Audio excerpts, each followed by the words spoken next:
fire and intake here. And today I'm going to show you the real side of the 90s Chevrolet C and K1500. Now these are great trucks and you'll see a lot of videos on it. But today I'm going to show you the perspective of a real daily driver, like I have been for the past 4 years. Now you're going to see a lot of videos about this truck, and a lot of people are going to say, well, this 90s Chevrolet CK1500 is a great truck, very dependable and cheap, and one of the best of its era. And while all this is true, there's also a lot of wrong with this truck. I've drove this truck daily for about 3 years, and I've had in total about 4, and the past year I've only used about once or twice a week as a work truck, and sometimes I still will drive it around. I've driven it 150 miles at a time. A couple months ago, I've hauled big trailer loads full of trucks and trash and rocks and everything else. This thing has extremely good towing capacity, payload capacity. It's decent gas mileage for a 350. But like I said, there's still a little bit wrong with this truck, and it need to be aware of because a lot of people don't mention it. Now this truck does have the 5.7 TBI. And around this time, they either came with a 5.0 or a 5.7. They was all TBI. Some did come with a 4.3 liter. Now, as you can see, this has a Silverado package. It's got the dual tone paint. It's quicksilver and ebony with the red striping. It's got the 6-lug wheels. Now, here's the thing with 6-lug wheels. Only 4-wheel drive trucks had the 6-lug wheels. The 2-wheel drive had 5-lug. Now, this one, it came stock with 15-inch wheels. And I think these are 17s on it. So it makes it sit up a little higher, looks a little different. And this is a 4-wheel drive, like I said. It's got great powertrain, engine transmission never failed me. Now the guy that I bought it from, he told me that he replaced the engine about 60,000 miles ago now. When I bought it, about 40,000. So, and I don't know if that's true or not because it looks like an original engine, but engine and transmission, both are great. Now, I've had other TBIs in the past, and they're great engines as well.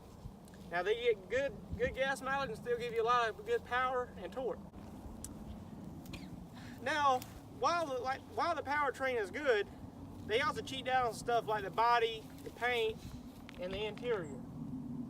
And we'll go over that in just a second with the pros and cons. Alright, so the first thing, let's move into this cheap interior. Now, as you can see, mine's a little dirty because, like I said, I use it as a work truck. But I'm going to give you an honest opinion of it. This is the weakest point of the truck.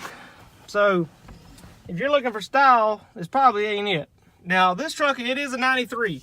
So, in the 88 to 90, I believe, now, don't quote me on that, but they had the little strike, little gauges. And those tend to go out a lot. So, they moved to the standard needle odometer, and this one does have a tachometer. Some of them don't have it, but as you can see, this is a problem with all these trucks. This dash is very cracked, and all of them like this. You can tell that by a lot of the Chevrolet cars and trucks at the time, the Camaros, those IROC Zs and stuff. They had a lot of problem with that, but you can tell this is very thin. So that leads to this. It won't close.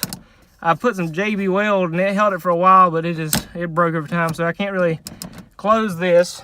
And that's cheap to begin with because, I mean, you ain't got hardly any storage in there. And then you got 2 little cup holders. That thing's just cheap. The radio, a lot of people, this is where they had like a cassette player at. And don't mind my water bottles here, but a lot of people put these aftermarket radios in there because this was a stock radio and it sucked really bad.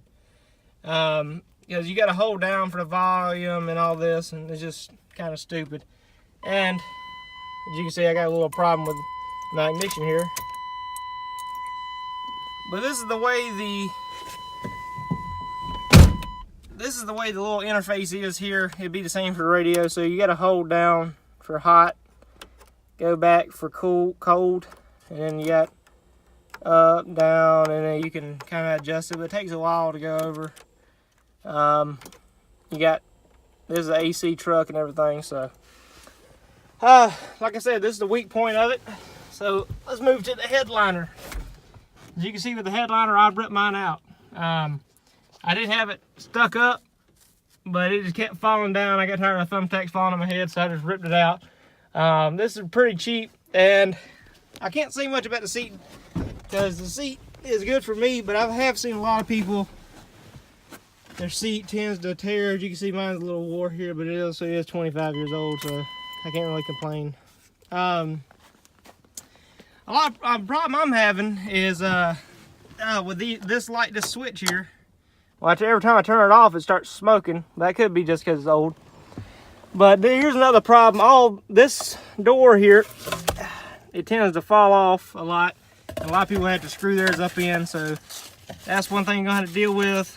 You're gonna be exposed to all of this, but that's the weakest part of the truck. So if you can deal with that, you can move forward.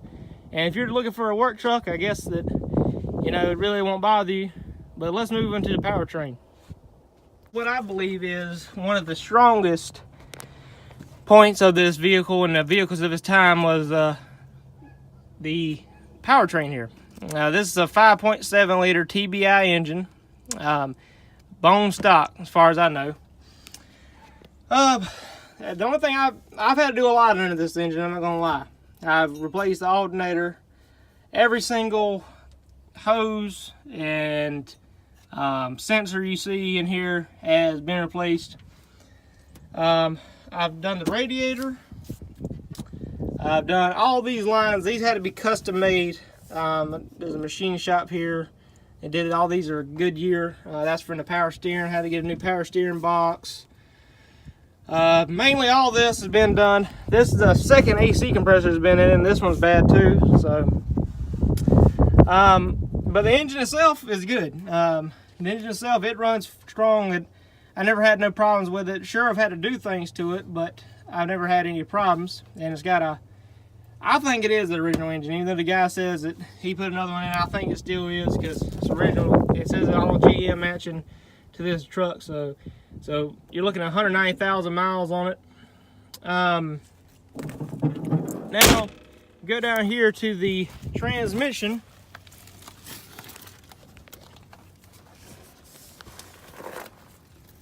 It's a pretty large transmission.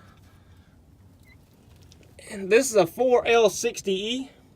Now, most of them came with this or the 700R4. Now, this transmission, it does shift a little funny.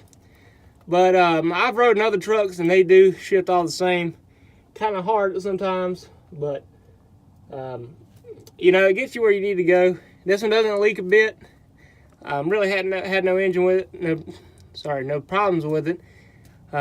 Skipping gears or anything, or slipping, or leaking at all. So that's great. And well, I live in South Carolina, so we don't have a lot of problem with the rust. And apart from the mud, but you can see there ain't no rust anywhere on the frame or nothing, quarter panels or anything like that. So, I mean, it's a great truck. Now, the only thing that I see some places like the welds, it was kind of bad. Like you see, this one broke on the exhaust, and I've had a couple other welds break on it. But you know, it did pretty good for a 25-year-old truck. It's held up.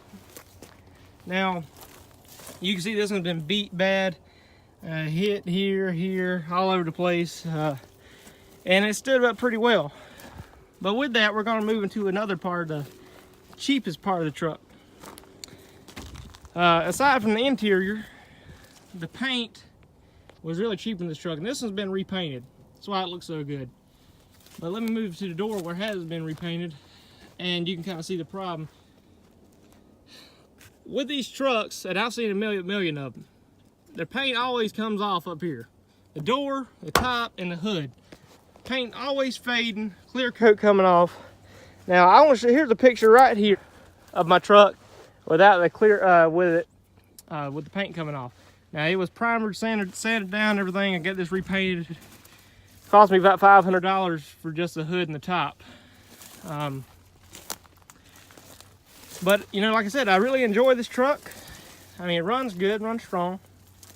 And we'll do a road test in a minute. And it's got limited slip in it. Now, some trucks don't have it, some trucks do. So with limited slip, you have the front left tire pulling, the back right tire pulling, forward drive.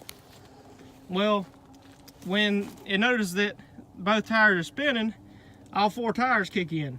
So you can see where I've been slinging mud in it. That was just yesterday. We was pulling the C60 with it, and we was spinning some mud. So yeah, it does great. Now the only problem I'm having right now, actually 2 of them. I got this code on the truck that says engine idle is too high, and I really need to idle it down a little bit. And the fuel pump. These stock fuel pumps is the worst thing they ever done, because they can only support it at like 250 horsepower, and I think they keep stock with 210. So it really needs a new fuel pump, because once I get the high RPMs, like if I floorboard it from dead still, around 30-35 miles an hour when it goes in second gear, it stalls out almost. It like loses gas. But if I'm like coasting it, just say 5 miles an hour, and I stomp on it, then it doesn't have any problems. 3, 2, 1.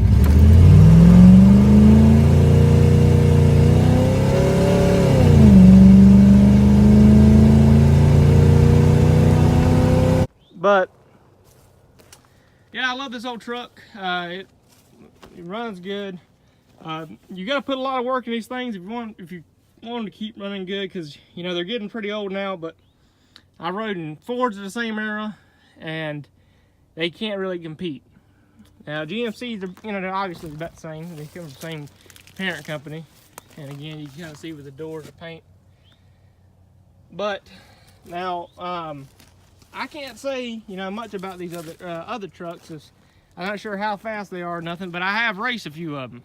I've raced a 94 like this one, but it's a 2500, 5.7. I outran it. I smoked a 4.3 liter like this one, obviously, because you know V6 and everything. But you know, you're gonna take, every truck's gonna be different. You know, depends on a lot of things. So let's go for a road test. Don't mind my crooked steering wheel. That's what taking it to a mechanic instead of doing it yourself would do. When you need a idler arm replaced and you can't beat it off with a hammer, so you take it to somebody who's got an air hammer, and they don't realign it. So let's crank her up.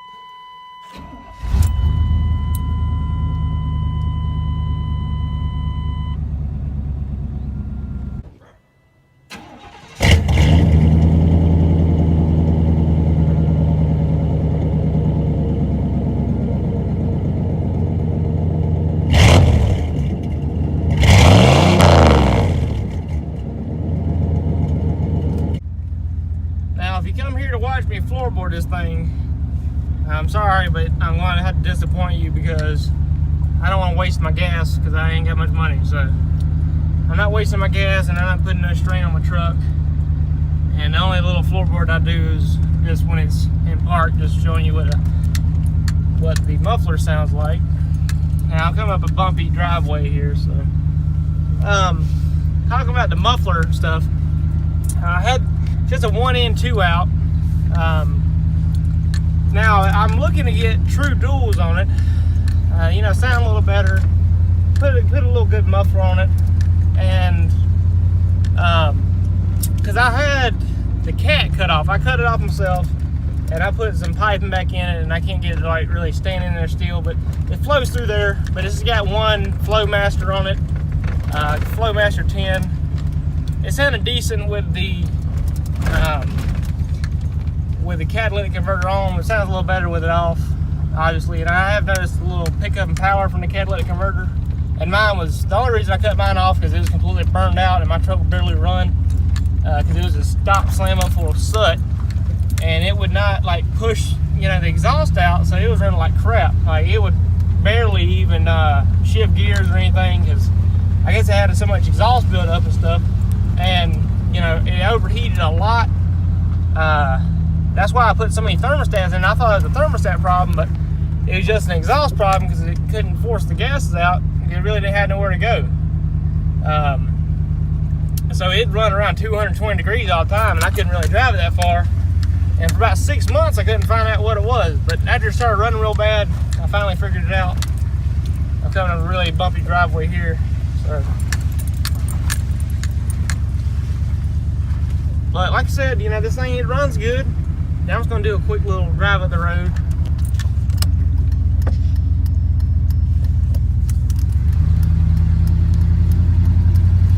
So if you think about getting one of these, I'd recommend it. I'd really recommend, you know, whatever if you're looking for just one drive to work and you're not really looking to haul a lot or, you know, do any real work with it, as in like pulling heavy stuff, I'd recommend the 305s. But if you're gonna do like real work pulling heavy stuff, I recommend the 350. They got a lot more power. And this one's got the 342 rear end, I think. Or maybe 343 is one of them. But they do have some of them, I think it's 372 is the biggest one they got. But this one, it pulls pretty hard, you know, it pulls a lot here. Have some dogs barking at me. So right over here is your light switch. So you flip that on, there's your lights. This is going to control your interior lights here, this little adjuster knob. This turns it down, turns it up. If it was dark, you could be able to see it better, but it turns lights all this up green and everything. I'll let you listen to it. Yeah, I kind of run out of storage, so I had to drive back home. But yeah, like I said, a good running truck. If you want it for a work truck, it's fine. If you're thinking you're going to be impressed with the interior and exterior and stuff, don't get your hopes up. But if you want a good running truck, you know, like mine and many others, then this is really one you can consider. If you can find them, you know, you can find them all day, $1,500 to $3,000. I paid $3,000 for this one. But I'm just here giving you a honest explanation and a review. So maybe this taught you a little bit. Maybe this made your mind up. And I'll release more videos on some mods and stuff you can do to it. And maybe it can help you out. Maybe this one helped you out. And if you can run across one of these things, I'd recommend picking it up over any Ford or Toyota or anything else. These Chevys and GMCs, man, can't beat them. Here's Dakota Evans Fire and Intake. Thank you for watching. Stay tuned, like, and subscribe for more content. If you want to see this truck more in the future, it's coming. So be on the lookout. Thank you. Backer.